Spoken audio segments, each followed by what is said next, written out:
Então, gente, bom dia. Bom Muito dia. feliz de estarmos aqui juntinhos, mais uma série de palestra, né? Mais uma palestra dessa série sobre ensino de instrumentos musicais. Eu sou Mônica Cajazeira, leciono aqui na Universidade Estadual de Feira de Santana, e eu e a professora Simone Braga estamos nessa empreitada aí, organizando, né, essa série de palestras ilustradas.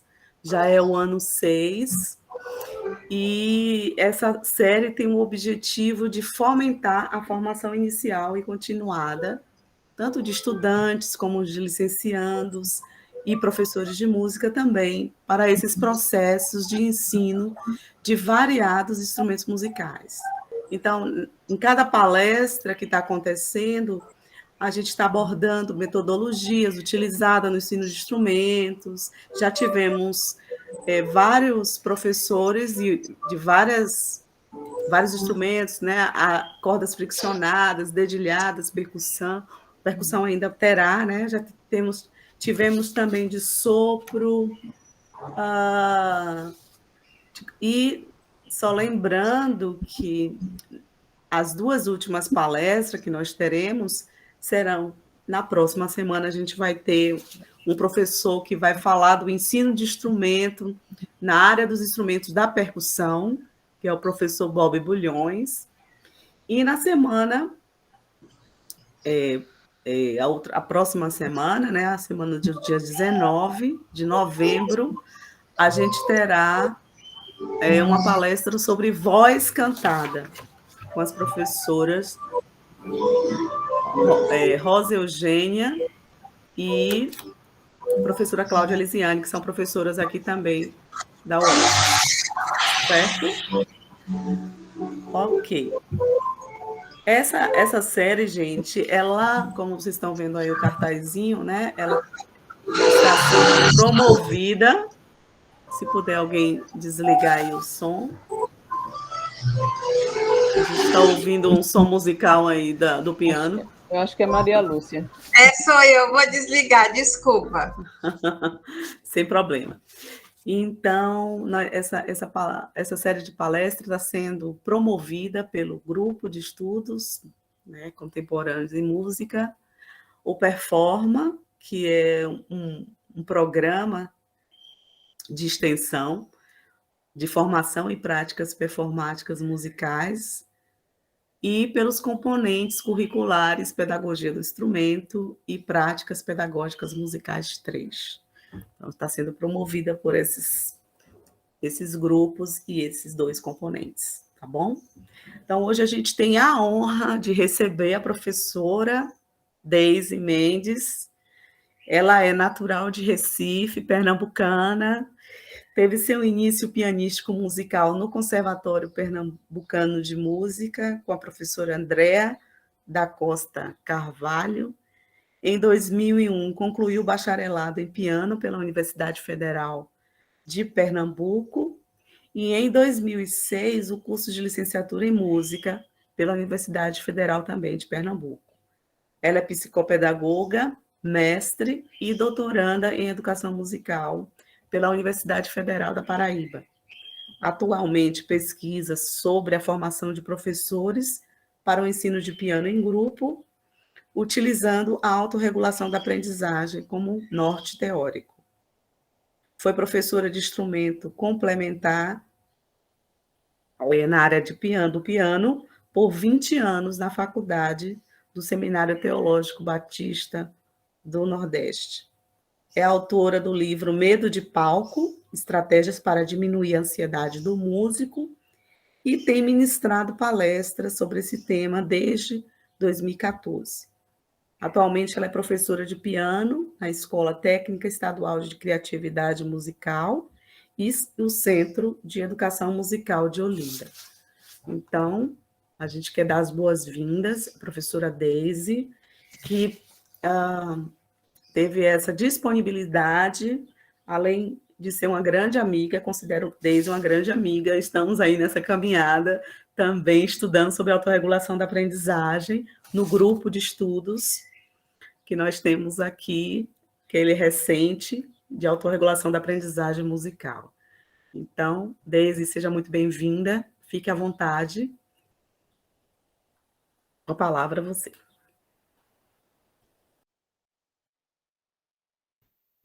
Olá, bom dia. Para mim, a honra é toda minha. Eu fico muito feliz de estar aqui, muito grata pelo convite e quero parabenizar a Mônica, né, e a equipe por esse ciclo de palestras sobre o ensino coletivo de instrumentos, né, de forma ela, a professora Mônica, apesar de ser professora de piano em grupo, mas é esse olhar, né, para o ensino coletivo de instrumentos que eu acho que é muito importante, porque nós, né, Mônica, entendemos que o ensino coletivo dos instrumentos tem muito a contribuir com o ensino coletivo de piano, né, o ensino de piano em grupo.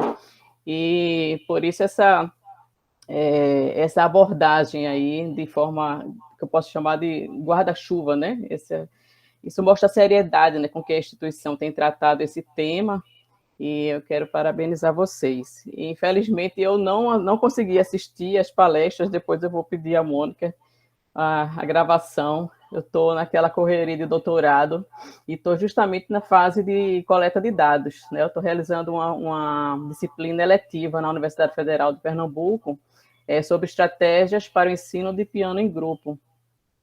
E com à luz, né, da autorregulação da aprendizagem. E está sendo muito intenso, né, porque eu não parei todas as minhas atividades. Eu sou doutoranda pela Universidade Federal da Paraíba, e também estou atuando como professora de uma escola de música, na Escola Técnica de Criatividade Musical, que é uma escola estadual. Estou de licença do SEMO, que é uma escola da Prefeitura de Olinda, né, escola de música, mas estou e com essa pandemia, né, vindo da pandemia, eu sou mãe também, né? Eu resolvi, assim, como não tinha muita coisa que fazer, eu resolvi ensinar piano a meus 2 filhos, o meu filho de 13 anos e o meu filho de 6 anos, e aí veio da reboque meus sobrinhos também, que quiseram aprender, mas aí eu tive que estou deixando um pouquinho de lado essa fase de professora de casa, domiciliar, porque não estou conseguindo dar conta de tanta coisa. E acabei pegando uma tendinite aqui no braço, não foi nem por conta do piano, porque eu tenho até tocado pouco, mas foi por conta de tanto digitar as coisas do doutorado, e eu acabei, Mônica, eu estou com tendinite, será que eu vou conseguir finalizar a minha apresentação? E ontem eu ainda ainda fui trelar, né, como a gente chama aqui em Pernambuco, fui trelar e fiquei tentando digitar ainda para finalizar a minha fala aqui para vocês, mas estou muito feliz de estar aqui. E eu coloquei aí no chat uma agenda, né, do que a gente pretende falar, abordar hoje. Eu acredito que Mônica falou que eu tinha uns 60 minutos para falar, acho que eu devo falar, não é isso, Mônica? Eu vou tentar falar em menos tempo, para a gente poder abrir, né, para perguntas. Eu quero dizer que eu não vou conseguir dar conta das expectativas, provavelmente não vou conseguir dar conta da expectativa de todos aqui, mas com certeza vou contribuir um pouco para o conhecimento de um novo conceito, para quem ainda não conhece, né? Que é a autorregulação da aprendizagem, né? O que seria isso? E aí, nesse primeiro momento, eu vou fazer um panorama, né? Mostrar um panorama do ensino coletivo de instrumento e do ensino de piano. Pode passar, Mônica, por favor? Fazer na verdade, essa parte histórica aqui do ensino coletivo de instrumento. O ensino coletivo de instrumentos musicais, existe uma bibliografia vasta sobre isso. Então, vocês podem encontrar na internet muita coisa, tanto especificamente sobre o piano em grupo, como algum tema que vocês queiram pesquisar, né? Você coloca, sei lá, cooperação, autonomia, como fazer arranjos. A área tem crescido muito.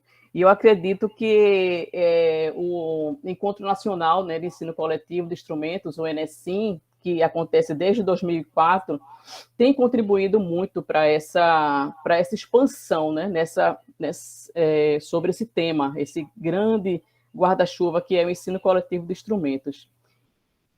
Pode passar? E aí a gente vai fazer um breve histórico aqui, né? Que a história do ensino coletivo de instrumentos, ele iniciou com a família Benjamin, em Nova York, né? Em 1815. Vejam quanto tempo faz, né, que existe o ensino coletivo no mundo, né? Internacionalmente. Foi esse alemão aí, John Bernhard, eu acho que é assim que se diz, ele sobre o ensino coletivo, ele traz esse novo sistema, né, de educação musical. Em 1851, criado nesse método de ensino coletivo de instrumentos heterogêneos. Pode passar.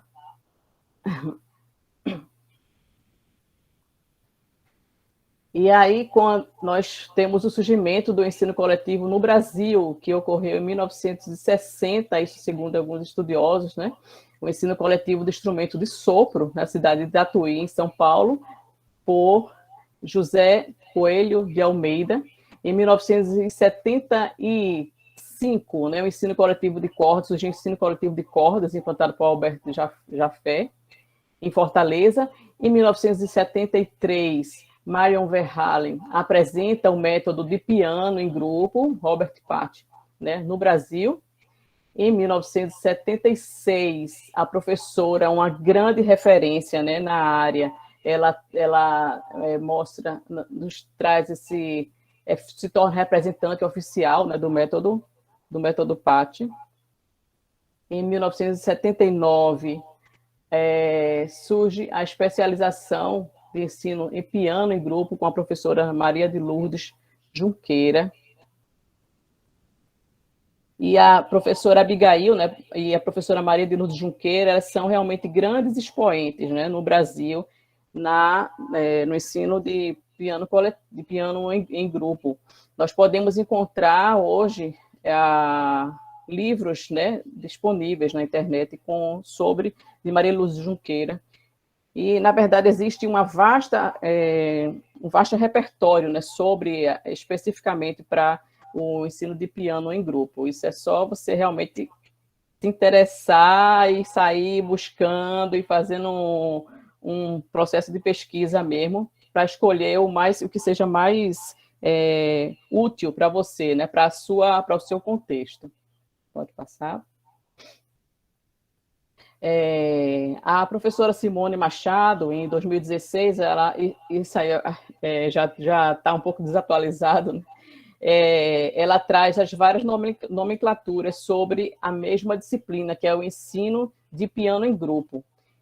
Nós sabemos, principalmente no contexto de ensino superior, não existe um mesmo nome, assim, ensino de piano em grupo 1, 2, 3 e 4. Na verdade, eu nem sei se existe alguma instituição que use esse termo piano em grupo, mas a gente entende que o piano em grupo ele é um termo guarda-chuva, né? A gente vai pesquisar, se você quiser pesquisar sobre referências e bibliografias sobre o tema, você vai colocar piano em grupo e aí você vai achar muita coisa. E aí um puxa o outro, vai puxando. Mas existem vários nomes, né, como vocês, várias nomenclaturas pelo Brasil. Por exemplo, no Rio de Janeiro, no Conservatório Brasileiro de Música, teclado básico, em grupo, na Embape, no Paraná, piano funcional, piano complementar. Esses aqui são termos de 2016, tá, gente? Vocês, talvez, tenha gente aqui que vai dizer, está errado isso aí, né? Mas pode ter realmente modificado. Mas a ideia não é o nome da disciplina em si, mas é para vocês verem como os termos, as universidades usam várias nomenclaturas diferentes para uma mesma disciplina, que é o piano em grupo, né? Piano em grupo, na Facesa, na Bahia, que eu acho que deve ter até mudado, acho que a Mônica deve ter falado isso. Teclado básico, 1 e 2 na UFPE, instrumento, piano 1 e 2, harmonia e teclado no Paraná, instrumento auxiliar no Maranhão e complementar na Universidade Federal do Paraíba. Pode passar, por favor. Bom, o meu encontro, né, com a autorregulação da aprendizagem. Como a Mônica falou no início, meu mestrado ele foi sobre a performance ansiedade de palco, né? E aí, nessa minha pesquisa do mestrado, os participantes da minha pesquisa foram profissionais e estudantes, enquanto eu investiguei essa preparação deles, desde nos 3 meses, acho que 3 meses, antes do recital. Então, essa preparação deles até o momento do recital, eu queria investigar quais as estratégias que eles desenvolviam para diminuir a ansiedade. Então, eu percebi que tanto profissionais como estudantes, eles desenvolveram estratégias que foram eficazes para a diminuição da ansiedade. Eu percebi, eu constatei, né, após nos resultados, que eles sentiram ansiedade, sim, mas todos eles conseguiram controlar, conseguiram gerenciar essa ansiedade por conta dessas estratégias que eles criaram 3 meses antes, que vai desde a escolha do repertório, amadurecimento do repertório, o planejamento desse repertório, até o momento do palco. Então, em 2014 eu concluí o meu mestrado e em 2017 eu escrevi esse livro, né, Medo de Palco, Estratégias para Diminuir a Ansiedade do Músico. E quando eu fui lançar esse livro lá no Paraná, assim, quem fez o prefácio do meu livro foi a professora Rosane Cardoso. E aí eu tive a oportunidade de lançar esse livro lá no Paraná, né, na Universidade Federal do Paraná. E lá, nesse período, foi quando eu realmente conheci melhor sobre a autorregulação da aprendizagem. Quem estava lá foi até uma colega nossa, né, Cristiane Otutume, e ela estava lá na mesa redonda, e aí foi quando eu realmente tive esse contato maior com a autorregulação da aprendizagem, e eu percebi que muito do que eu tinha investigado no mestrado tem a ver com os processos da autorregulação da aprendizagem, nesse sentido que a autorregulação que a gente vai ver mais na frente, ela faz esse ciclo de planejamento, execução e avaliação. Eu categorizei as estratégias de amenização da ansiedade que eu descobri nessa estratégias de planejamento, estratégias de execução e estratégias de avaliação. E aí, quando eu fui descobrir a autorregulação da aprendizagem, foi que eu percebi, eita, olha só que coincidência. Tanto é que, inicialmente, eu quis continuar a minha pesquisa do doutorado utilizando a ansiedade, né? Regulação das emoções, que eles falam. Mas aí acabei seguindo para o ensino de piano em grupo, né? Pode passar. Bom, esse senhor, Albert Bandura, nós podemos dizer que ele foi o pai, né, da autorregulação. Ele é um dos grandes ícones da teoria social cognitiva e falecido aos 95 anos, né? Ele faleceu agora em julho, e ele traz esse conceito da teoria social cognitiva, né? Na teoria social cognitiva, o indivíduo ele é tratado como agente de sua aprendizagem, né? O indivíduo ele é agente da aprendizagem, participante ativo, capaz de observar, refletir e adaptar as suas condutas. Então, o funcionamento humano ele é entendido a partir da reciprocidade entre os aspectos pessoais, comportamentais e ambientais. Pode passar, por favor? E aí nós temos a figura da reciprocidade triádica. O que é isso, né? O indivíduo ele está inserido continuamente em um contexto que envolve o entrelaçamento de 3 fatores. Fatores pessoais, que se refere às crenças que ele tem, como, por exemplo, as crenças, a motivação que ele tem. Muitos estudos têm sido realizados sobre esse tema de motivação na aprendizagem, né? E a gente sabe que é como se fosse o motor a pessoa, sim, para aprender, ela precisa ter a motivação. Então, isso faz parte desse primeiro fator aí, que é o fator pessoal, né? A expectativa que ele tem para a aprendizagem, né? E o conhecimento que ele tem. Então, são os fatores pessoais. E tem esse fator comportamental. O que é isso? Como é que ele vai agir em busca dessa aprendizagem. Então, são os atos e as escolhas que esse indivíduo faz para conseguir aprender, nas declarações verbais que ele utiliza, comportamento de forma geral. E os fatores ambientais, a gente entende que esses fatores ambientais eles são muito importantes também para a aprendizagem. Não basta só você ter um fator pessoal, ter a motivação, não basta só você querer agir, né? Se o fator ambiental não propicia uma aprendizagem autorregulatória adequada. Então, também tem a ver com recursos materiais que você vai utilizar, as consequências, né, que você vai acontecer com relação a esse fator ambiental. Então, isso a gente chama de reciprocidade triádica. Podendo o indivíduo agir intencionalmente, né, nas circunstâncias da vida, o que Bandura denomina de agência humana, que pode passar. Nós podemos dizer que as 5 características principais da agência humana são a intencionalidade, a antecipação, a autorreatividade e a autorreflexão. Na intencionalidade, pode passar, por favor, significa que o agente ele pode fazer coisas acontecerem de maneira intencional, né? Por meio dos próprios atos. Os indivíduos eles podem decidir agir de forma acomodada, né? Tem aquele pessoal que é mais acomodado, ou tem aquelas pessoas que são mais decididas, elas são mais tomam mais iniciativa para realizar as coisas, né? Porém, há uma diferença entre a intenção de fazer algo, né, e a intenção de realizar algo aqui. Tem esse caderno aí, né?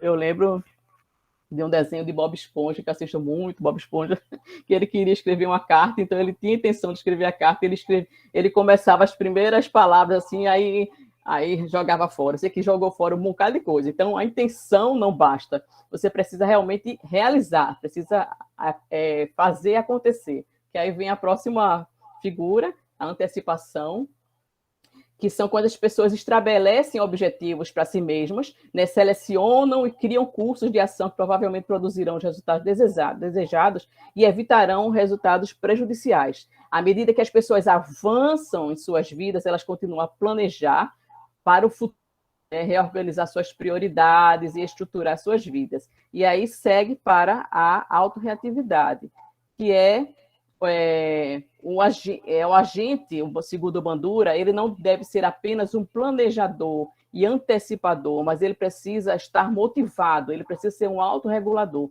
Aí é que está o efeito, a função principal da autorregulação. Não adianta você apenas planejar, ter intenção.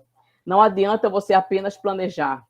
Você precisa agir e a forma como você vai agir em meio aos obstáculos que você vai acontecer. A gente sabe que um planejamento ele não é perfeito, ele está na teoria, mas a forma como você vai dar curso a esse plano, como você vai monitorar esse planejamento, como você vai se motivar para realizar o que planejou, tem a ver com a autorreação, né? Como você vai reagir em relação à motivação, aos seus sentimentos, como você vai realizar o seu planejamento. Nem tudo que foi planejado, ele vai ser seguido à risca. Então, os sujeitos, eles são vistos como auto-organizados, como autorregulados e autorreflexivos e proativos, ou desenvolve autonomia.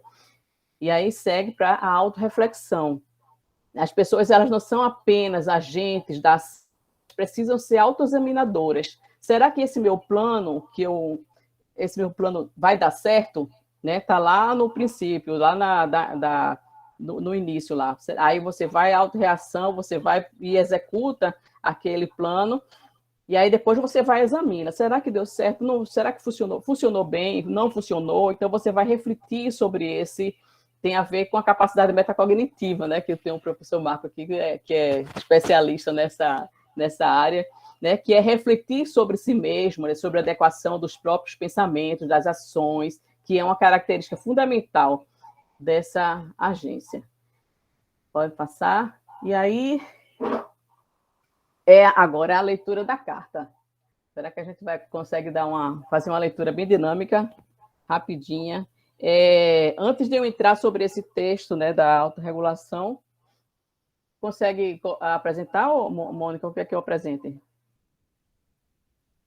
Eu não cheguei a baixar, não, mas eu posso baixar. Pode ir falando aí que eu vou tentar baixar aqui. Tá. Antes de eu falar sobre esse conceito, né, especificamente da autorregulação da aprendizagem, porque a autorregulação da aprendizagem, ela é um conceito, nós podemos dizer que ela é um conceito multidimensional. Então, para cada contexto em que os pesquisadores eles realizam uma pesquisa sobre autorregulação, existem subprocessos para esse conceito. Então, quando eu me dei conta, tive em 2019 lá na Unicamp, porque é o coração eles pesquisam sobre autorregulação ali, fervilha a autorregulação da aprendizagem ali na Unicamp. E quando eu estive lá presente, eu fiquei louca, porque era muita coisa. Meu Deus, como é que eu vou pesquisar algo com tantos conceitos e subconceitos e tantos processos, eu não vou conseguir dar conta. E aí, a professora Sueli, né, que ela é a minha orientadora, ela disse uma coisa assim, quando você vai fazer uma pesquisa, você precisa fazer um recorte daquilo que pesquisar, né? Então, você não precisa dar conta de todo mundo de conceitos que a autorregulação ou a teoria sociocognitiva ela apresenta, né? Mas você pode recortar e investigar mais, afunilar a sua pesquisa sobre determinado viés. Eu não sei se Mônica... Conseguiu, Mônica?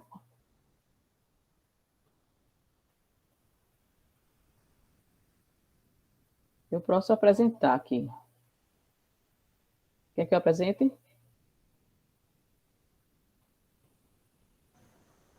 Tá chegando aí.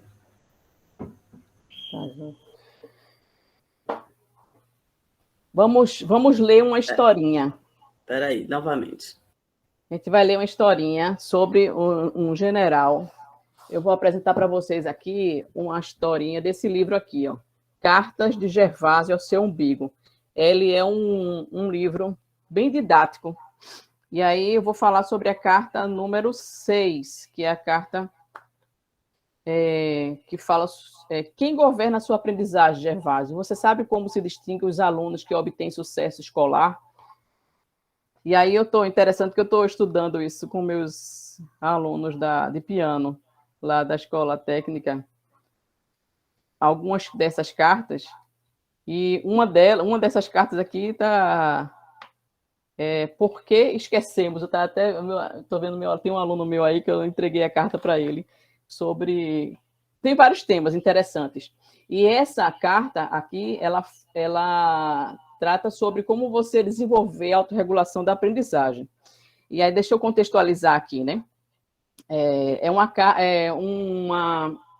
Um sujeito chamado Gervásio, ele é um estudante de primeiro ano que está entrando na universidade, e aí ele escreve essa carta para o umbigo dele.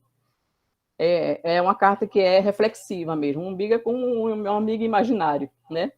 E ele escreve 14 cartas. Dentre essas cartas está essa carta aqui, que o umbigo, ele mostra uma história para Gervásio, né? Aí diz assim, apresento-lhe um conjunto de máximas do famoso general regulador. Ele coloca regulator, né? Regulator, não sei como é que pronuncia aqui, que pertence ao enorme e substantivo legado que esse exímio guerreiro de tempos atrás deixou aos seus soldados e ao mundo.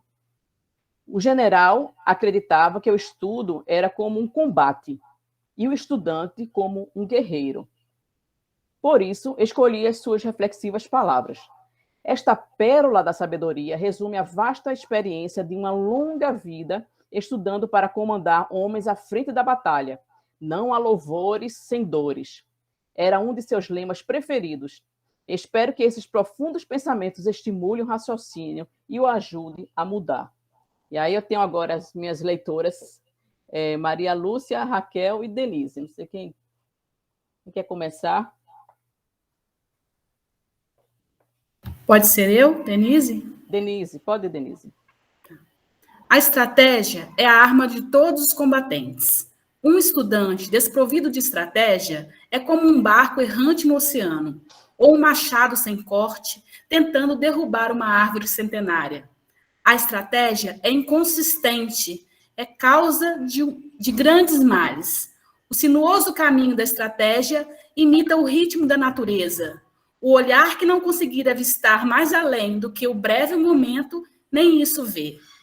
O código do verdadeiro estrategista, o código da autorregulação, implica assumirmos o controle da realização de cada tarefa, planejar o agir, executar o agir, avaliar o produto desse agir.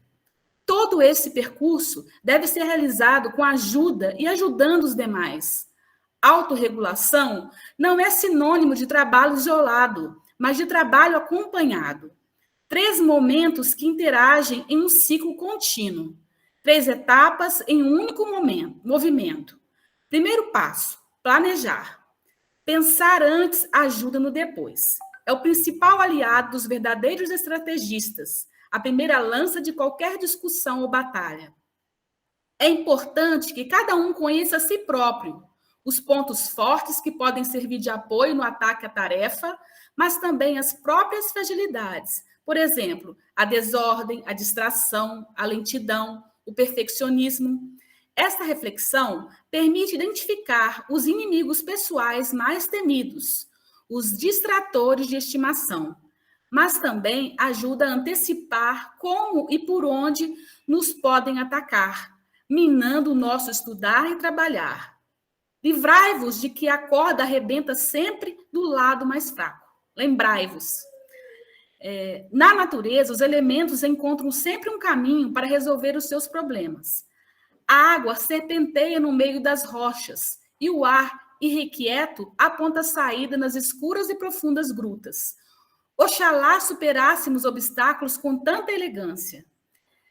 Deve praticar constantemente para obter vitórias sem grandes desperdícios. O seu trabalho deve ser um conjunto harmonioso. Os pormenores marcam a diferença. Todo ato tem um amanhecer. Se quiser conhecer o motivo de um entardecer pobre e desalinhado, questiona o seu atarantado amanhecer.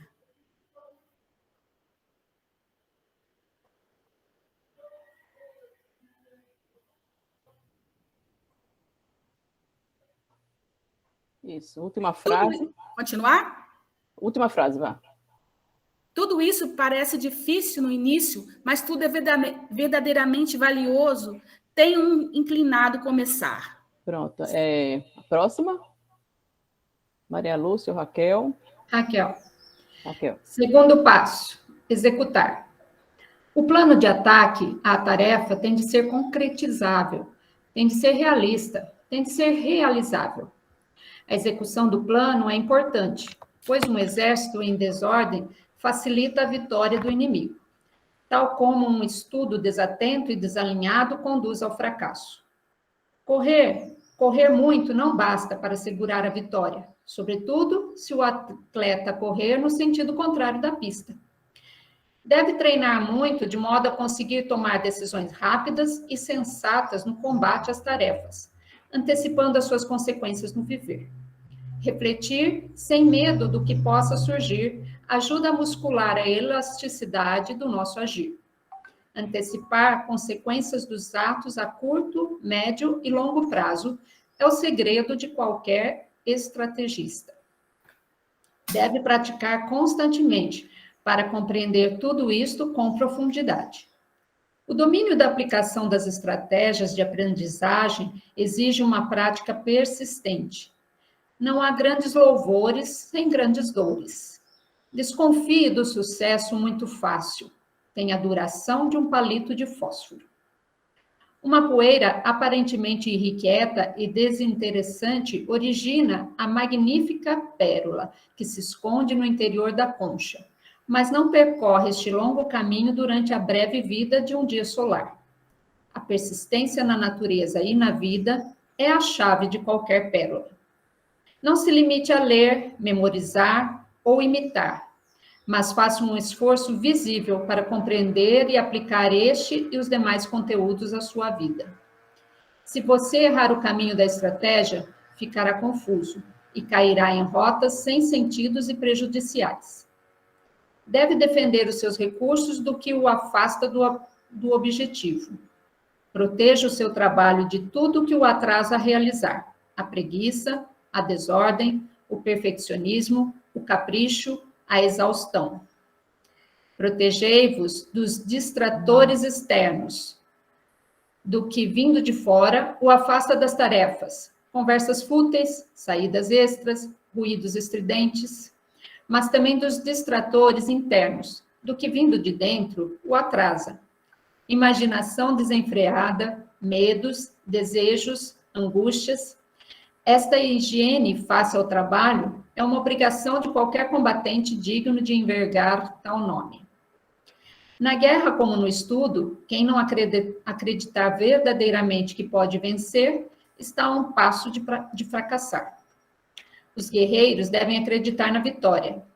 Lembro-me de um grande comandante que, para animar os seus homens na conquista de uma posição muito difícil, atirou uma moeda ao ar, deixando à sorte a escolha do resultado final da batalha. Na sua mão repousou a cara da moeda, e no ar só se ouviu o imenso grito de confiança dos seus guerreiros. Empurrados pela certeza da vitória ditada pela cara da moeda, os homens atacaram o objetivo com uma força muito insuportável para os inimigos, apesar da sua aparente vantagem. A batalha terminou antes do previsto e com um final imprevisto. No final, o general ergueu vitorioso a sua bandeira e, perante os seus homens, levantou a moeda. Ninguém pôde ver, mas as duas faces eram iguais. Olhar para trás só para pensar no que se vai fazer para frente. Os homens não devem colar o seu olhar ao que deixaram para trás, mas sim ao que vão conquistar.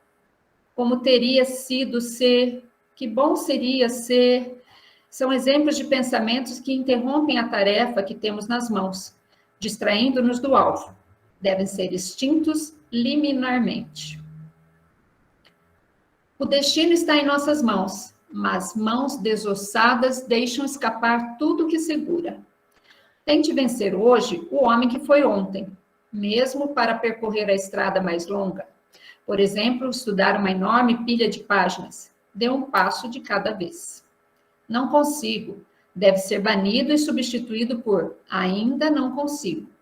Aqueles que têm pena de si próprios, que justificam seus erros com os comportamentos incorretos dos demais, que empurram para os outros a responsabilidade dessa mudança, todos estes raramente atingem o fim do caminho, e as suas botas dificilmente pisarão os terrenos da vitória.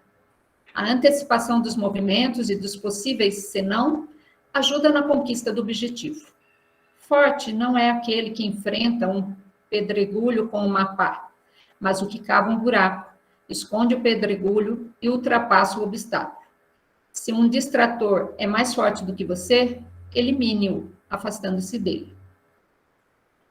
Monitorar os nossos passos, saber se estamos executando o previsto e no tempo previsto, evita surpresas desagradáveis.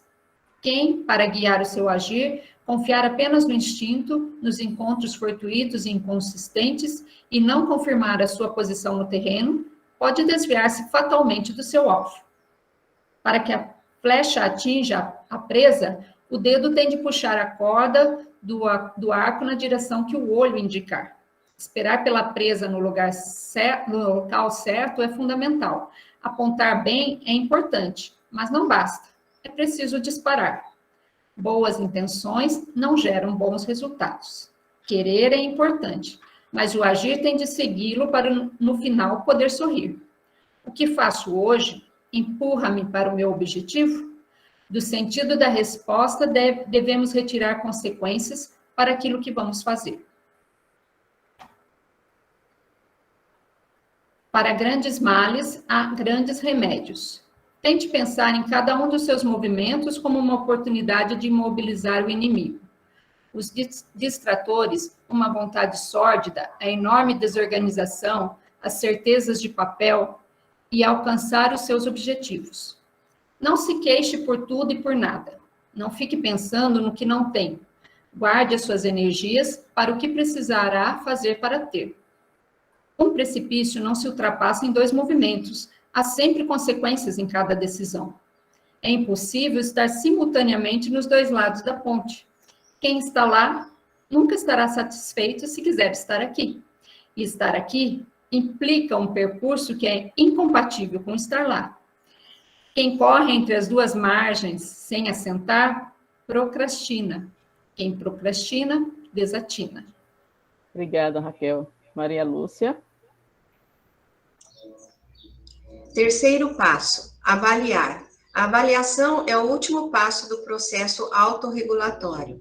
Deve-se avaliar não só o produto final expresso na nota da prova, de um relatório, de um portfólio ou de um projeto, mas também e, sobretudo, o processo de realização, analisando detalhadamente cada um dos passos que conduziram ao resultado. Os oficiais do planejamento devem propor um plano de ataque à tarefa, pensando com detalhe nos seus recursos, objetivos, tipo de tarefa, materiais necessários, datas de entrega. A sua tarefa termina com a execução de um plano claro e legível, mas também realizável. O plano final também deve ser avaliado relativamente a cada uma das suas partes ou componentes. Após a última verificação, o plano final deve ser enviado aos oficiais da execução. Na etapa de execução, o plano de ataque à tarefa deve ser estudado, interiorizado e aplicado. O monitoramento de cada um dos seus passos deve ser assegurado. O sucesso do plano de estudo vive de uma adequada priorização de cada uma de suas etapas e da colaboração com os demais. É impossível moldar uma lâmina fria. O querer e o fazer estão unidos com as duas faces de uma moeda. Quando o resultado não sorrir para você, questione-se e encontrará a resposta. A rigidez conduz ao desequilíbrio, a flexibilidade contorna os obstáculos. Flexibilidade não rima com desordem. Vencer o inimigo, terminar a tarefa, alcançar um objetivo é aumentar a própria força. O principal inimigo, a maior parte das vezes, vive escondido dentro de nós e não fora. Só o escutamos e se avaliarmos o nosso agir com a devida calma e silêncio. Tenha sempre em mente o conselho dos romanos. Se vis, passem para bellum. Se queres a paz, prepara a guerra. Mas a única guerra que interessa fomentar é a interior. Tal como em um combate, a dificuldade de um trabalho acadêmico profundo consiste em nivelar o caminho sinuoso, transformando cada adversidade em uma vantagem. É preciso treinar bastante e avaliar para retirar consequências. Um dia aniquilado não volta a existir. Autorregular é assumir deliberadamente o governo do nosso agir. Deve praticar constantemente para alcançar o domínio do comportamento estratégico. É importante avaliar e retirar consequências. Encobrir erro é errar outra vez. Tenho dito, eu também. Sempre eu. Umbigo. Muito obrigada, Maria Lúcia. Isso eu queria apresentar, essa leitura, eu queria... Depois, tu pode voltar lá, Mônica, por favor, para o PowerPoint. Eu queria apresentar esse texto para vocês, para apresentar o tema da autorregulação, porque às vezes a gente fala tantos conceitos e eles muitas vezes se perdem. E esse livro, ele traz o tema da autorregulação de forma bem metafórica, assim, você comparando tanto com a guerra, né, o general e os inimigos, como em outras situações também. E aí, o general, ele fala, não sei se vocês perceberam, né, os 3 pontos principais ali, que é o planejar, o primeiro passo, planejar, o segundo passo, executar, e o terceiro passo, avaliar. Esse é o coração da autorregulação da aprendizagem. É muito importante que, para nós fazermos qualquer coisa, qualquer atividade que nós façamos, nós precisamos planejar, executar e avaliar. E dentro dessas fases, existem subprocessos. Pode passar, Mônica, por favor. E aí, um dos muitos conceitos, né, de autorregulação da aprendizagem diz assim: autorregulação é entendida como um processo pelo qual os estudantes sistematicamente planejam, orientam e adaptam seus pensamentos, seus sentimentos e ações a fim de atingir um objetivo pessoal. Então, a leitura daquela carta ali, eu não sei se vocês se encontraram nela, né? Eu queria que vocês, depois, você desse uma nova lida na carta, e tem uma tarefinha que eu pedi para vocês fazerem, está aí no chat, tem 2 perguntas aí para vocês fazerem. Lendo aquela carta, será que vocês se encontram, se percebem como um sujeito autorregulado, um indivíduo autorregulado? Se não, o que é que eu preciso fazer para me tornar um indivíduo autorregulado, né?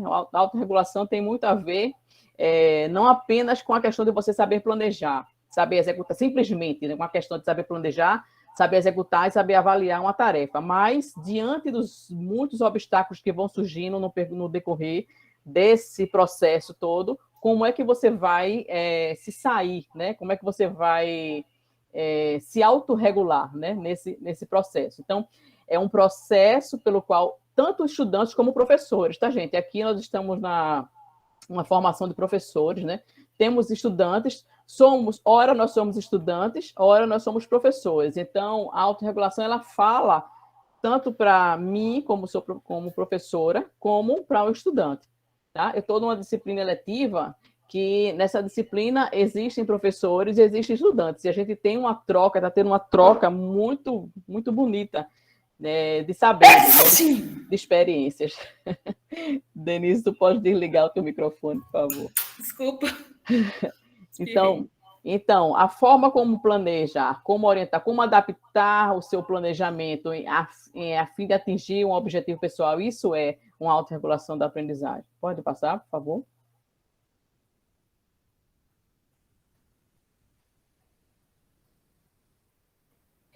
E Bandura, Albert Bandura, ele foi um psicólogo que criou, né, o conceito da autorregulação da aprendizagem, mas quem trouxe esse conceito, na verdade, a autorregulação, quem trouxe esse conceito para a academia, né, para a educação, foi esse senhor aí, o Barry Zimmerman. Ele que trouxe que trouxe a autorregulação da aprendizagem, né, para a escola, para a academia. E aí, o aprendizado, né, ele é visto como uma atividade que os alunos eles realizam de modo autônomo. Então, como vocês devem ter percebido, estão percebendo, a autorregulação ela tem muito a ver, é muito voltada mais para o aluno, não centrado no professor, mas para o aluno, a forma como ele aprende, a forma como nós desenvolvemos a autonomia desse aluno. Então, é guiado por metas, estratégias relacionadas a essa tarefa, né? É como uma corrida de obstáculos, como vocês estão vendo aí.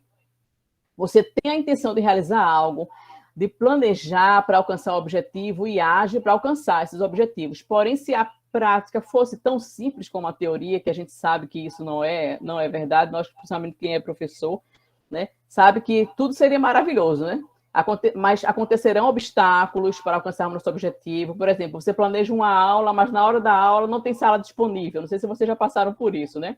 Não tem instrumento disponível. Você vai dar aula de percepção do lado de uma aula de bateria, né? Do lado do barulho, ou de uma turma de canto coral. Então, imprevistos sempre acontecem. E as estratégias que você vai utilizar para alcançar o seu objetivo, apesar dos obstáculos, é que vai lhe caracterizar o indivíduo por ser o autorregulado ou não. Uma coisa importante é que nós não somos autorregulados em tudo. Nós podemos ser autorregulados no trabalho, mas em casa não. A gente não consegue se organizar em casa, não consegue se planejar, não consegue administrar bem a casa, né? Isso pode acontecer, você não é autorregulado em tudo, mas a gente vai em busca de ser, né? Não existe um aluno perfeito. Nossa, esse aluno ele é um aluno autorregulado. Depois dessa aula aqui, eu vou descobrir meu aluno autorregulado. O desafio está aqui em nós tornarmos o aluno, ou nós nos tornarmos mais autorregulados, né? Pode passar?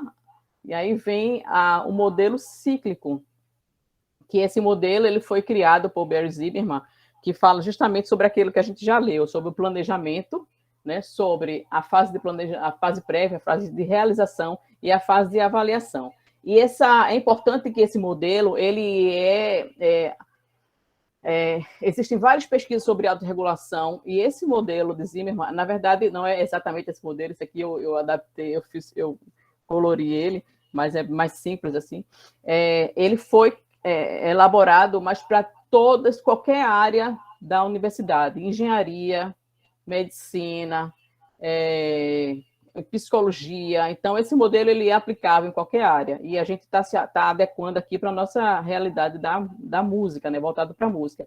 O processo autorregulatório ele é composto por 3 fases, que formam um ciclo. Fase prévia, influencia a fase de realização, a fase de realização influencia a fase de autorreflexão, e essa, por sua vez, causa impacto na fase prévia, né, completando esse ciclo e proporcionando novas tentativas de aprendizagem. Essa primeira fase, né, denominada fase prévia, envolve crenças motivacionais, atitudes, processos de um estudante que se envolve para se envolver em uma atividade acadêmica. E aí Zimmermann, ele organiza esses fatores em 2 categorias: a análise da tarefa, que se refere aos esforços dos estudantes para decompor uma tarefa, utilizando estratégias para alcançar determinado objetivo, ou também, por exemplo, né, eu tenho um repertório para estudar, qual a melhor forma de estudar esse repertório, né? Como é que eu posso decompor esse repertório aqui para alcançar meus objetivos no final e tocar esse repertório de forma bem, né? Tocar bem. Então, envolve 2 partes fundamentais: definição de metas e planejamento estratégico. Eu vou estudar essa peça assim, assim, assim, vou utilizar aquelas e essas estratégias para preparar essa peça, né?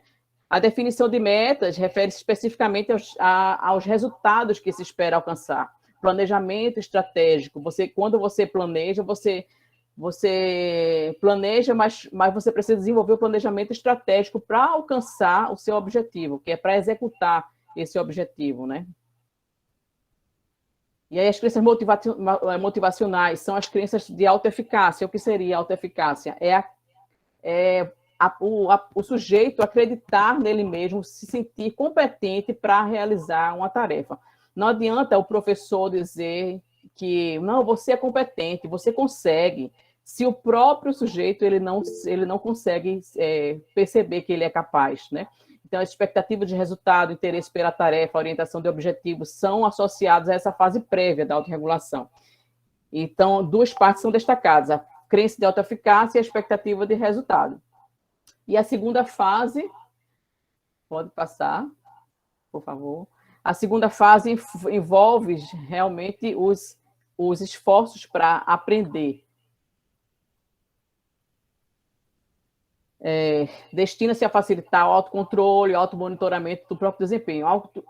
O autocontrole refere-se às técnicas que você vai usar, né, para direcionar essa aprendizagem, né, tal como a autoinstrução, como as imagens mentais, você se instruir, você utilizar estratégias para realizar efetivamente aquilo que você planejou.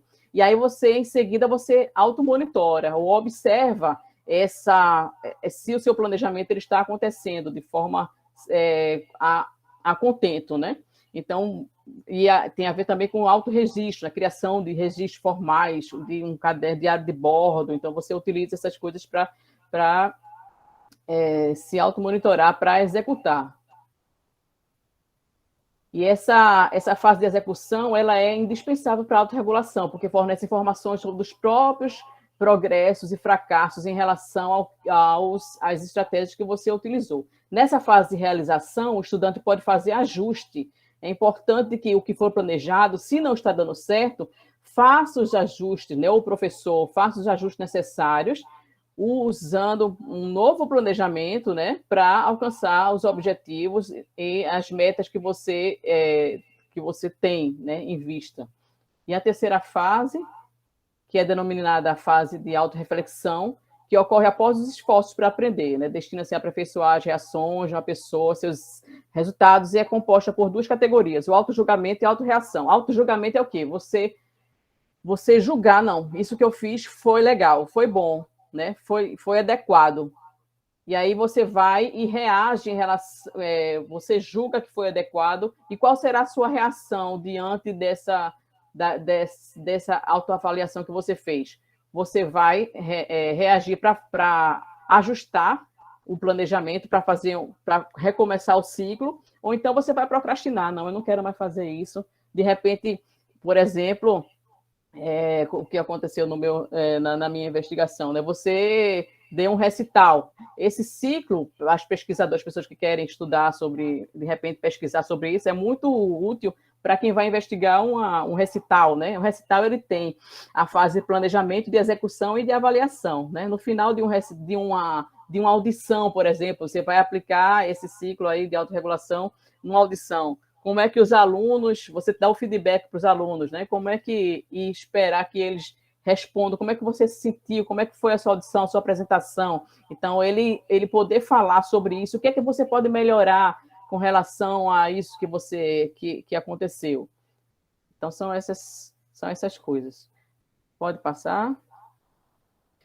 E o que é que as pesquisas em autorregulação falam sobre música? Mônica, quanto tempo eu tenho ainda? Acho que eu tenho alguns...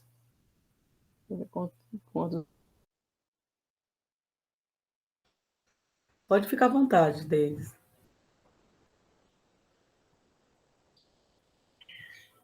Ela saiu?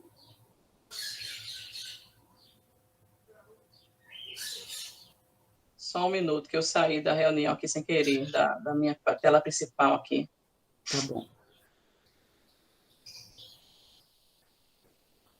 Fica à vontade, você pode fazer as conclusões, depois a gente abre para alguma pergunta. Porventura, as pessoas queiram se pronunciar, tirar alguma dúvida. Aproveitando, você já...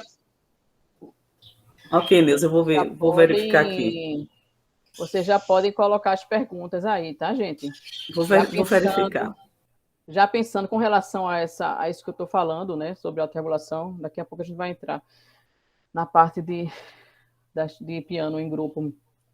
E aí eu vou rapidamente falar aqui, eu fiz uma revisão sistemática sobre o que as pesquisas em música têm falado sobre autorregulação da aprendizagem, né? E eu fiz uma delimitação temporal em artigos nos 10 últimos anos, de 2011 a 2021. E aí eu encontrei 20 artigos internacionais e 10 artigos nacionais. E o tema recorrente sobre todos esses artigos, o que girava em torno desse era a prática deliberada. Pode passar. Dentre outras coisas, né, eles falavam muito sobre a prática deliberada. No cenário internacional, havia uma preocupação com a validação de diferentes procedimentos, como a validação de questionários. Nas pesquisas eram muito utilizados questionários, né, e medidas de elaboração de programas, de promoção da autorregulação em diferentes cenários, principalmente no ensino superior, mas também principalmente sobre o ensino erudito, né, em relação ao popular. Os modelos mais utilizados foi esse modelo. Na autorregulação da aprendizagem, existem muitos modelos. Existem muitos modelos que os psicólogos da educação eles utilizam. E os pesquisadores criam também, mas o modelo principal que tem sido muito usado é esse modelo que eu apresentei para vocês, o de Zimmermann, que é o processo regulatório, e também o processo regulatório às dimensões, modelo de McPherson e Zimmermann. McPherson é um pesquisador da música, né? Ele adaptou um modelo de Zimmermann para a realidade da música. No cenário nacional, que eu observei nos artigos que eu investiguei, foi que a maioria dos estudos nacionais são exploratórios ou de natureza conceitual, mas estudos mais teóricos, né? Havia a presença de trabalhos, e também não foi fruto da minha pesquisa, da minha investigação, mas eu observei que há a presença de muitos trabalhos em congressos e de pós-graduação, havia também dissertações e teses, muitos pesquisadores, o que eles pesquisam, eles não transformam em artigos. Pode passar.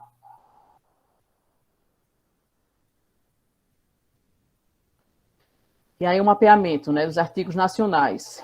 Eu percebi que haviam 13 autores, a maioria em situação de coautoria, 3 publicações tinham autoria única.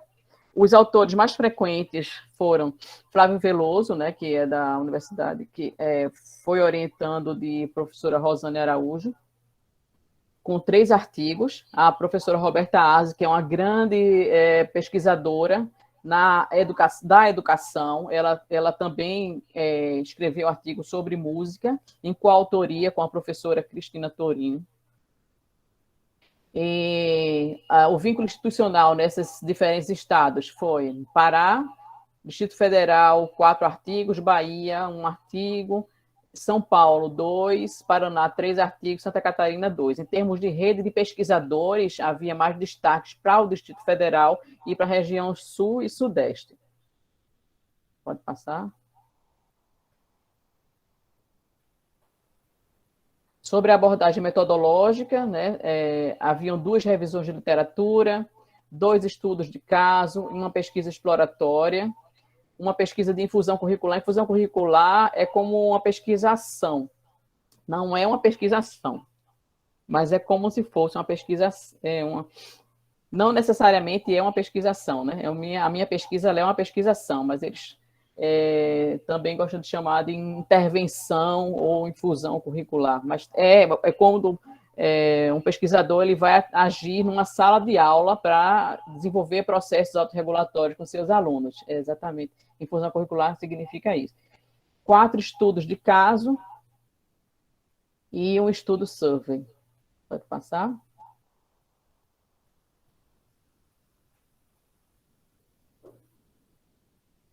E, dentre esses estudos, eu observei apenas 2 artigos que eles eram voltados para o ensino coletivo de instrumentos e autorregulação da aprendizagem, que foi um artigo da professora Cristina Tourinho com a professora Roberta Aze, né? Esse artigo, Ensino na Perspectiva da Teoria Social Cognitiva, discussões iniciais a partir do ensino de música.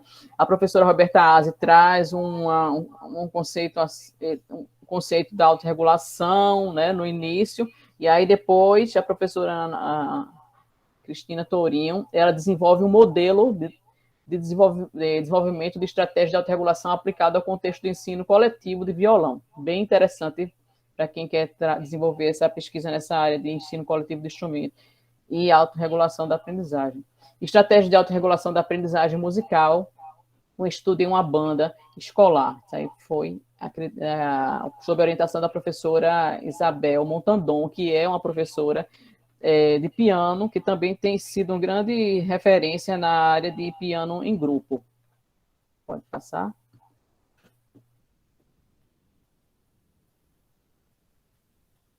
Sobre os processos de autorregulação da aprendizagem, é importante que a gente compreenda que na verdade, qualquer conhecimento que nós adquirimos, quando nós adquirimos esse conhecimento, nós sabemos o quê, né? É um conhecimento declarativo. Eu sei, eu aprendi, o professor me ensinou, né? Então eu aprendi o quê? Mas aí esse conhecimento declarativo ele precisa se transformar em conhecimento procedimental, saber como. E a Sloboda, ele fala o seguinte, que a aprendizagem refere-se justamente à compreensão da mudança de um conhecimento declarativo para um conhecimento procedimental, e que a base da aprendizagem é a repetição e o feedback. Sloboda, ele é um pesquisador da música, né? E eu utilizei ele muito na minha pesquisa, quando eu quis falar sobre habilidades. Ele fala sobre habilidades musicais. Tem um livro, Mente Musical, Mente Musical, acho que é um livro dele. E ele fala sobre essas habilidades, né, em música. E essa repetição que ele fala é a estratégia de ensaio mesmo. Então, para você desenvolver esse conhecimento procedimental, você precisa repetir, não é repetir por repetir, é saber como você fazer essas repetições. A gente sabe que quando a gente está aprendendo uma música, um repertório, a gente precisa ensaiar e repete, né? Mas essas repetições são repetições que visam a uma aprendizagem eficaz. E esse feedback também que motiva, que é muito importante, e muitas vezes a gente fala de feedback, mas a gente não sabe fazer o feedback. Tem estudos de autorregulação que são muito voltados especificamente para o feedback. Então, é muito importante que o professor, mesmo que não saiba exatamente como dar um feedback para o aluno, você você elogie o seu aluno, você diga que ele fez uma boa tarefa, ou então você diga o que precisa melhorar, né? Apesar do que ele fez, vamos tentar melhorar isso e isso. Então, esse feedback ele é muito importante para, né, a aprendizagem, né, para o ciclo, que é lá no final do ciclo, né? A avaliação, a autorreflexão, dá esse feedback para você reiniciar o ciclo de aprendizagem. Pode seguir. E aí, quando nós falamos em estratégias, a gente fala muito de estratégias de ensino, mas existem as estratégias de aprendizagem também, que são, a autorregulação, ela fala muito sobre estratégias de aprendizagem. E nós, ora, estamos na condição de estudantes, como na condição de professor.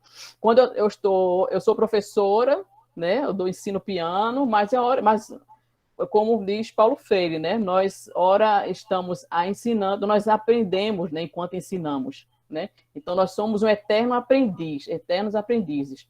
Então, as estratégias de aprendizagem, há estratégias de aprendizagem e estratégias de ensino. O que é que os pesquisadores em autorregulação falam sobre estratégias de aprendizagem? São técnicas, procedimentos e qualquer atividade que nos auxilie na aquisição, armazenamento e na utilização das informações que recebemos no meio. É o aprender a aprender. A minha irmã estava, esse feriado, né? A gente foi para uma casa de praia e aí meu sobrinho tinha uma prova para fazer logo em seguida, na quarta-feira. Aí minha irmã disse, a gente estava falando que ele tem dificuldade de aprender e tal, aí ela disse, mas ele tem que aprender a estudar. Mas não é bem assim, né? Para a pessoa aprender a estudar, não é uma coisa assim que vem do céu. Tem pessoas que têm mais facilidade de aprender a estudar, mas tem aqueles que têm mais dificuldade. E aí está a função do professor de ensinar a aprender, para ele poder aprender a aprender, né? Aprender a aprender. Essa, muitas vezes, é a dificuldade na educação. O professor ensina e o aluno não aprende. O professor ensina, o professor transmite conhecimento, não. A aprendizagem ela se dá se houver um ensino adequado, né? Não basta apenas ensinar, você precisa ensinar e aprender para que o ciclo se feche. Então, na autorregulação, o professor ele precisa agir como um facilitador da aprendizagem, não aquele de séculos atrás que é um transmissor de conhecimento.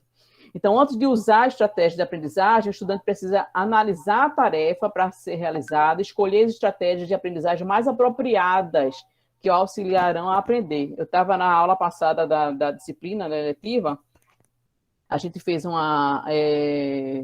como é que chama? Aula invertida. Não sei se vocês sabem o que é isso, né? Aula invertida. Quando o aluno ele vem e a gente começa, o próprio aluno ele começa dando aula.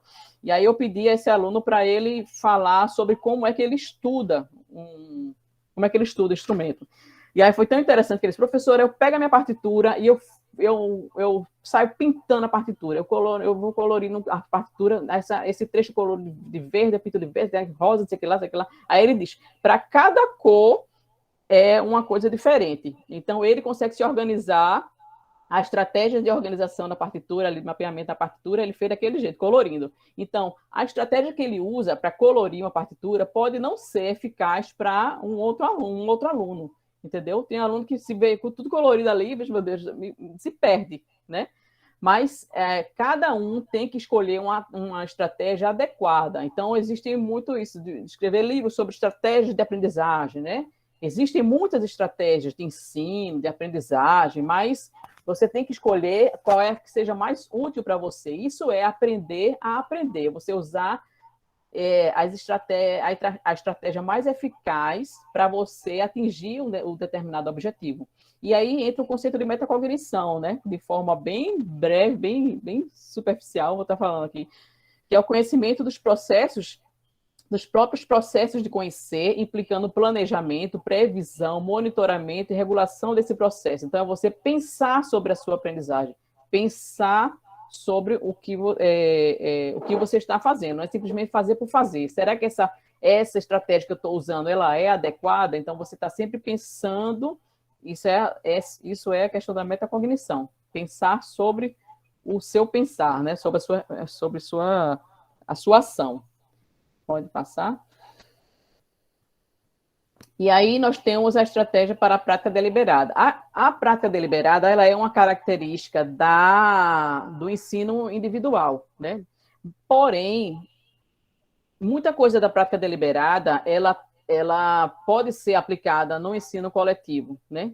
Isso a gente pode ver num texto da professora Ana Carolina Couto, que ela era professora de piano em grupo, e aí ela escreveu, vocês podem, eu esqueci o título agora, mas tem práticas híbridas.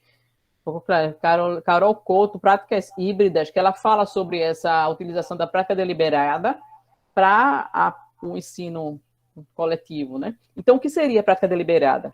É uma habilidade a ser aprendida, implica trabalho árduo, dedicação de tempo, objetivo uma melhora, requer constante autoavaliação, envolve uma constante busca por estratégias adequadas para um objetivo específico. Então, são estratégias que você usa para alcançar o seu objetivo, né? Então, essa é a prática deliberada.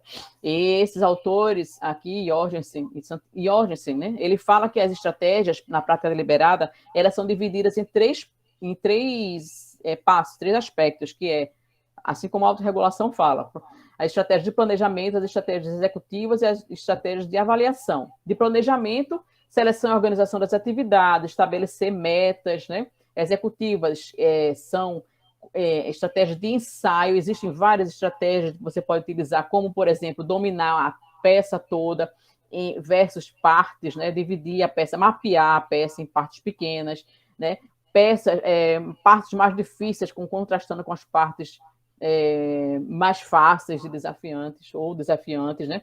Estratégia de avaliação, detectar e corrigir erros, autocondutoras, as mensagens construtivas, e de regulação, que Nielsen fala que é controle de regulação das estratégias, que dependem do conhecimento e classificação das estratégias, que você precisa, ao tempo que você usa essas estratégias, você precisa checar se as estratégias são corretas, avaliar e prever novas estratégias mais adequadas. Pode seguir. E aí vem as estratégias para o ensino de piano em grupo, que Christoph Fischer, ele fala o seguinte: quando nós estamos em estratégias de ensino, né, que são direcionadas para o aprendiz, é essencial que os professores de piano em grupo evitem se limitar a um punhado de estratégias de ensino usadas em demasia, como eu falei antes, né? Use estratégias eficazes que sejam úteis para você. Devem se dedicar, em vez disso, a explorar, experimentar meios criativos para facilitar a aprendizagem. Então, o que ele sugere? Crie um banco de dados ou diário de estratégias de ensino, atividades e jogos que possam ser usados para ensinar, para treinar, revisar habilidades ou conceitos específicos. Deve-se observar aquelas que são particularmente eficazes, como aquelas que podem ser modificadas para uma finalidade semelhante. Esse banco deve ser continuamente revisado e expandido. Crie um banco de dados no seu computador, né? Um arquivo no seu computador, estratégias para o ensino de piano em grupo, né? Então, o que eu falei aqui, de repente, alguma coisa que foi útil, você coloca lá no banco de dados, uma coisa que a professora Mônica falou, a professora Naira, que ela também é especialista nessa área. Então, você vai lá e coloca lá. E aí eu lembrei agora da receita de bolo. Eu tenho aqui uma pasta bem grossa, assim, de muitas receitas, muitas receitas. Eu tenho revista, meu esposo gosta de me dar livros de receita, então tem muita coisa.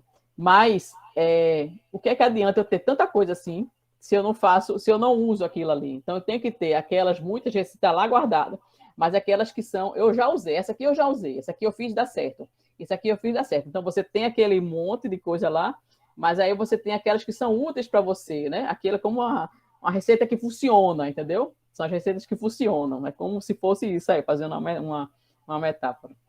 Pode seguir. E o que é o trabalho em grupo, né? O Cohen, esse livro aqui, é um livro bem interessante que eu estou lendo, que eu indico também, que é Planejando o Trabalho em Grupo. Estratégias para a Sala de Aula Heterogênea. Ele tem eu tenho a versão dele em inglês, em PDF, mas em português, aqui é barato, gente. R$30, eu acho, na época, quando eu comprei. Bem interessante. E aqui, o que é que ele diz sobre o trabalho em grupo, né? Ele diz que são alunos trabalhando juntos de modo que todos podem participar de uma atividade com tarefas claramente definidas. É esperado que os alunos desempenhem suas tarefas sem a supervisão direta e imediata do professor. O professor dá uma tarefa e aí eles realizam aquela tarefa. E aí o professor vai supervisionando. E aí ele fala de características-chave desse trabalho em grupo, que é, você pode delegar autoridade, que é, por exemplo, você usar a estratégia de regente.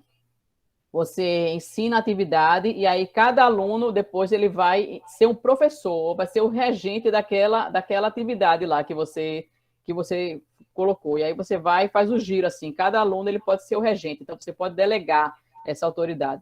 Ou então você pode fazer uma supervisão direta. Você ensina e aí você vai monitoreando lá se o aluno está fazendo, para eles não cometam erros, né? Você vai ou se eles cometerem erros, como é que os colegas eles podem estar ajudando, né? Então, como ele olhando o seu colega lá, por imitação, ele vai aprendendo e vai corrigindo o erro. Ou uns aprendem com os outros, né? A imitação ou a função do professor, como eu falei, e a natureza da tarefa. Atividades com diferentes soluções e uso da criatividade. Você dá uma atividade, como é que ele vai desenvolver estratégias adequadas para solucionar aquela atividade? De repente, você esmiuça um repertório com eles, né? Você trabalha como você pensa, né? Você pensar em voz alta, né? Você desenvolver aquilo lá com os alunos, né? Pode ser também, ou você usar a criatividade. Pode passar? E aí, por fim, eu acho que esse é o último, a diferença entre o ensino individual e o ensino coletivo, né? O ensino individual ele tem característica do ensino tutorial, não apenas atenção apenas a um aluno, né? Há uma ênfase na prática deliberada, há uma ênfase na preparação para o solista, para a preparação da expertise, então ele é voltado para o aluno. E o ensino coletivo, em outra forma aqui, as aulas devem ser pensadas para a turma e não para cada aluno. Todos aprendem com todos. As aulas são essencialmente práticas, não teóricas, não muito teóricas, são essencialmente, é necessário que você pratique mais do que fale. E o desenvolvimento do ouvido e da crítica musical, a experiência de tocar em conjunto, há uma prática da imitação, né? O professor ele ensina e o aluno imita, ou então eles imitam o seu colega de forma, né, tanto professor como um aluno, ao desenvolvimento da autonomia e elimina horários vagos. Pode passar? Eu acho que é isso. Obrigada. Abrindo agora a oportunidade para perguntas. Falei demais. Se vocês tiverem interesse no meu livro, não está nas editoras. Vocês podem falar diretamente comigo, por e-mail, ou por celular, no WhatsApp, fiquem à vontade. Tá certo. Tá certo, Marco. Então, gente, nós agradecemos demais, né, essa aula tão maravilhosa, com tantos conteúdos, riquíssima. Agradecemos a professora Deise. E vou colocar aqui no chat o e-mail dela. Quem quiser entrar em contato para adquirir o livro ou trocar figurinha, né? Enfim. Então, nós temos pouco tempo agora, gente, mas se alguém quiser fazer alguma pergunta, acho que dá tempo pelo menos 2 perguntas. A gente não pode se estender um pouquinho, porque, na verdade, eu dou aula agora, logo depois aqui, e a professora Deise também tem outros compromissos. Então, se alguém quiser... Ok. Tem uma pergunta do Paulo Roberto aqui, Deise, aí no chat, sobre a questão dos famosos beta-bloqueadores, tanto na apresentação como no ensaio de instrumento. Não sei se eu acho que é mais... Está relacionado ao livro, né? A temática da ansiedade. Esse tema, quiser responder, é muito bom. Porque é sempre atual, né? Todo mundo sente ansiedade em algum momento da vida, principalmente para quem vai tocar, vai estar no palco em algum momento. O que a gente orienta é que você desenvolva estratégias de amenização dessa ansiedade. Geralmente, o beta-bloqueador ele é uma muleta, né? Tem professor lá na UFPM, ele diz, eu uso beta-bloqueador. Ele diz, tem gente que tem vergonha de dizer que usa. Muitos usam, mas não dizem. Esse professor mesmo da violência, eu uso e sempre usei, mas aí a ideia é que você tente fazer uma experiência de, não, em algum momento, não usar, entendeu? Em algum momento você não fique dependente desse beta-bloqueador, não. É normal os músicos usarem, a gente sabe, mas faça uma experiência digamos, em uma audição menor, ou em algum momento, alguma audição menor, de você não usar. Eu não sei se ele usa ou não usa, mas ele falou que, né, faça uma experiência em algum momento, porque a ideia é como se fosse, a ansiedade, ela é como se fosse, ela age assim no nosso corpo, assim. No momento que nós estivermos tendo aquela experiência de ansiedade, de exposição ao público, nós vamos estar suando frio, vamos estar ansiosos, isso antes do recital, isso antes da apresentação pública, que acontece uma semana antes, né? A gente já dá aquele friozinho na barriga, mas ela vai entender que quando você estiver se apresentando, aqueles sintomas que você tende a sentir no início, eles vão se acostumando ao seu corpo. Então, talvez no primeiro momento que você faça uma apresentação musical, você esteja suando frio, mas em outros momentos que você se apresentar, você não vai estar suando frio como naquele momento. Então, você vai e faz uma comparação. Compare. Faça comparações de apresentações, não fique com medo, meu Deus, eu acho que eu vou ficar nervoso. Em pequenas apresentações mesmo, em audições pequenas, faça essa experiência aí de desmamar aí desses remédios aí, para que você vai ver que vai surtir efeito. Viu? E aí você vai aprender a gerenciar. Você não vai acabar com a ansiedade. A ansiedade faz parte da nossa vida, do ser humano. Desde que o mundo é mundo, desde que nós nascemos, nós temos ansiedade. Mas nós podemos administrar essa ansiedade. No livro eu falo bem sobre isso. Ajuda, meditação, atividade física, ajuda demais, yoga. Os perfeccionistas são os mais ansiosos. Marco Nascimento quer fazer uma pergunta. Fica à vontade, Marco. Pode abrir seu microfone e fazer.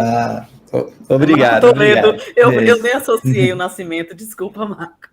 Mas eu não sei o que meu ficou assim, eu não sei, no Google ficou Nascimento, ninguém me conhece como Nascimento, eu coloquei meu nome inteiro lá, aí quando o pessoal olha, ninguém me conhece. Mas é um prazer estar aqui com vocês essa manhã, viu? Obrigado, professora Mônica, obrigado, professora Deise, parabéns aí pela apresentação.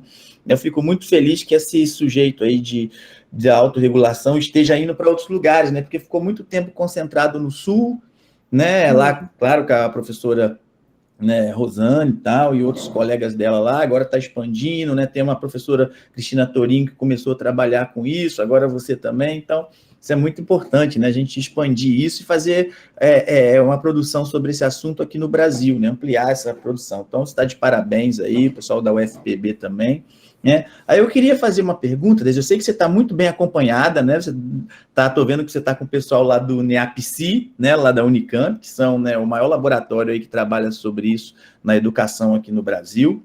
Então, está muito bem acompanhada. Aí, por isso que eu invoco até uma palavra de quem você citou aí, né, que é a professora Ásia, a professora Roberta Ásia, né? Eu queria saber o que você acha, porque, né, estou vendo que você fez uma grande revisão de literatura e tal, e assim como a professora Roberta também menciona, né, que é lá do NEAPC também, né, ela fala que, né, e realmente a gente constata isso, como você falou, né, os estudos sobre aprendizagem autorregulada e música, né, eles são baseados principalmente, né, numa corrente só teórica, que é a do Zimmermann, né? A gente vê que eles têm dificuldade desses estudos, né, dificuldade de fazer uma inclusão da metacognição, que faz parte, né, do construto todo da autorregulação, né? Então, os estudos de Zimmermann não enfatizam muito, né, não enfatiza muito isso, né? E também eu sinto falta de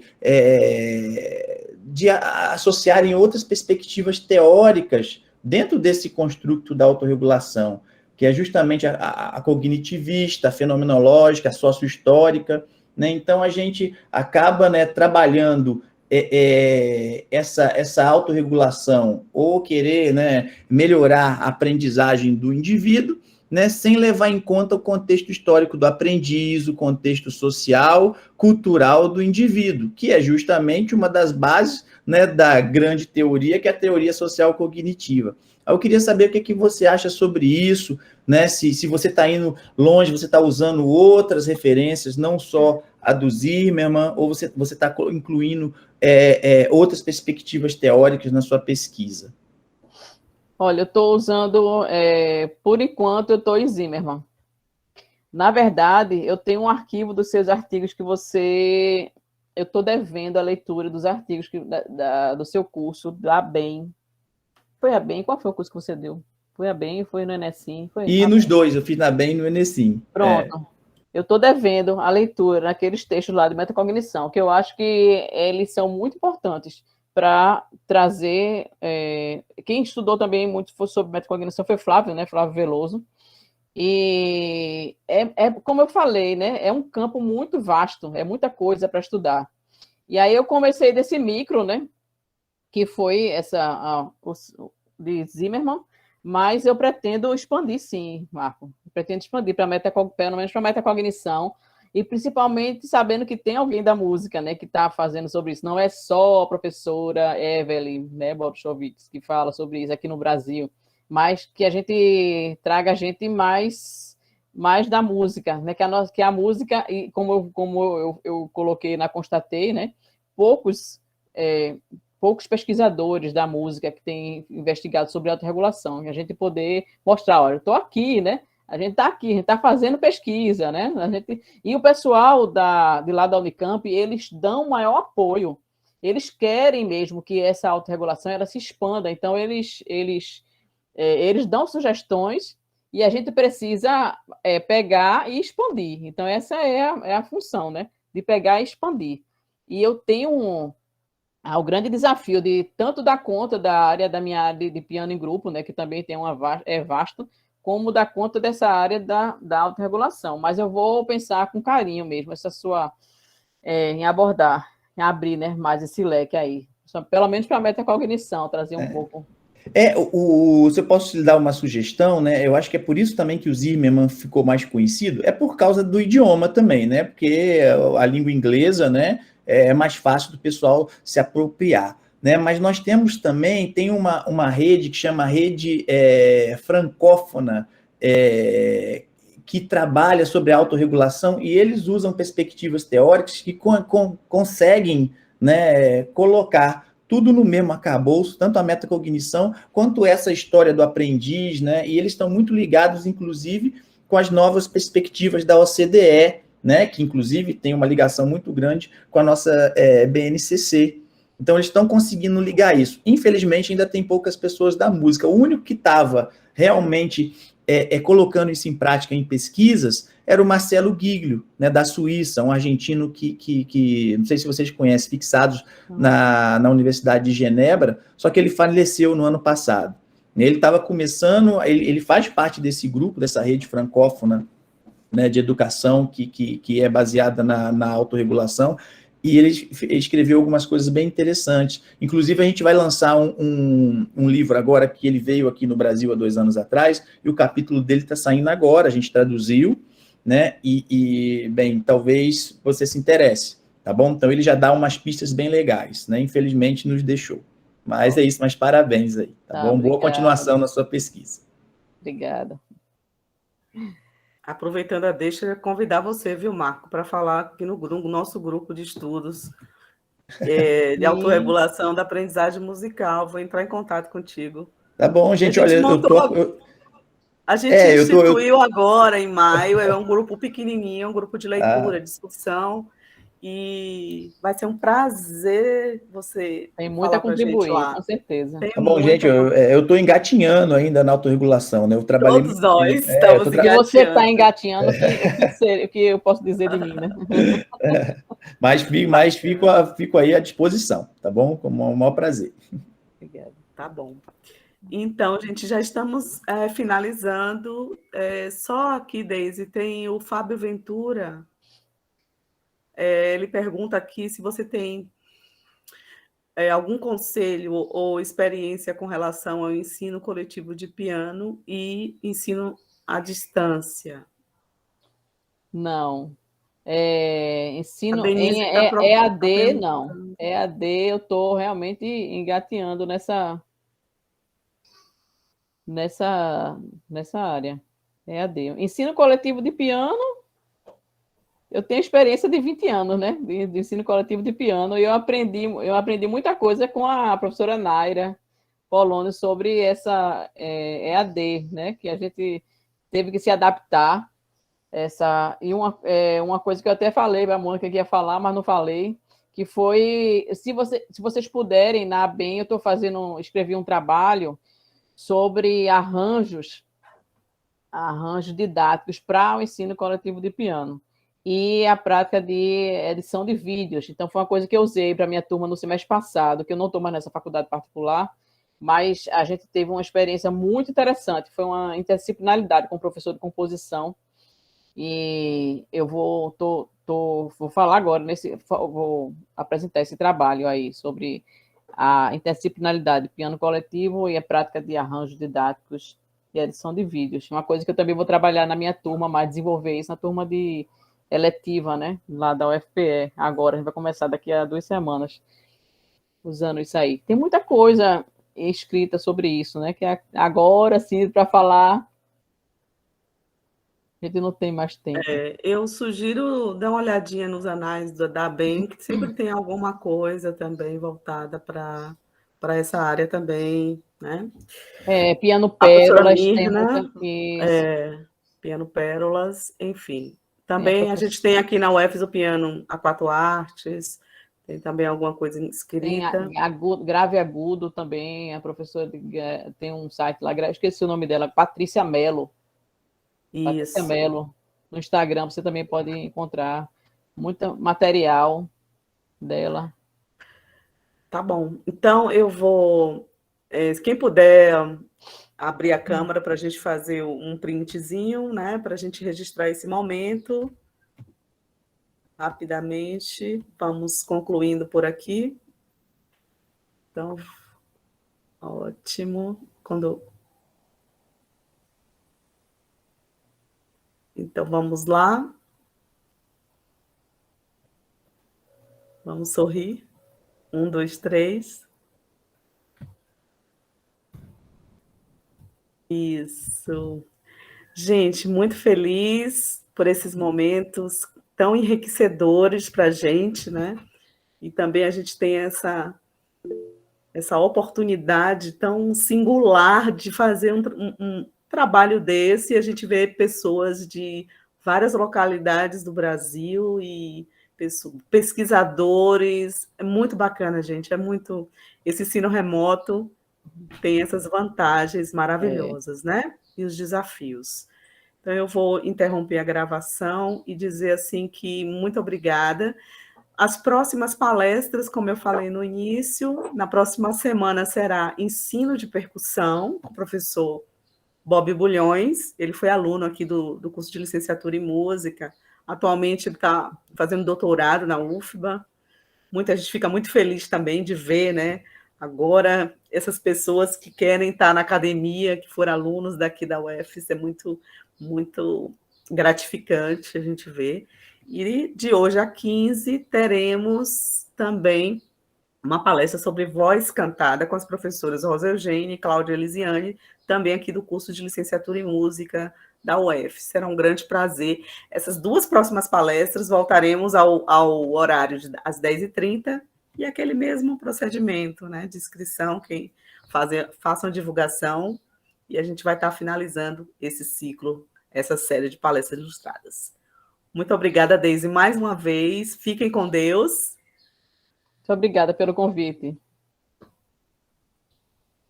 Tchau, tchau. Tchau, tchau, gente.